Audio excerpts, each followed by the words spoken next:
Assalamualaikum warahmatullahi taala wabarakatuh. Saya sekarang berada di salah satu khemah yang berada di Arafah.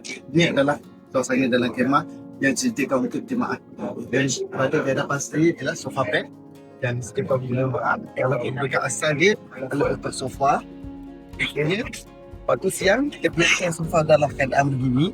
So di depannya ada ruang yang lapang untuk solat, makan dan sebagainya. Kalau nak tidur, kita hanya perlu buka sahaja sofa. Dengan langkah yang mudah. Satu, dua. So, dia terus jadi hilang untuk kita tidur. Saya cuba tidur seorang sangat selesa. Kalau kita nak duduk santai sedikit, lalu kita angkat, sandarkan, kita tak hilang dan kita boleh jadikan dia masih lagi dalam keadaan selesa. Okey, sebelum tu nak tidur, mungkin disediakan ialah selimut. So tak perlu risau nak tidur. Ada juga selimut disediakan untuk setiap jemaah kita. Jadi memang sangat-sangat selesa.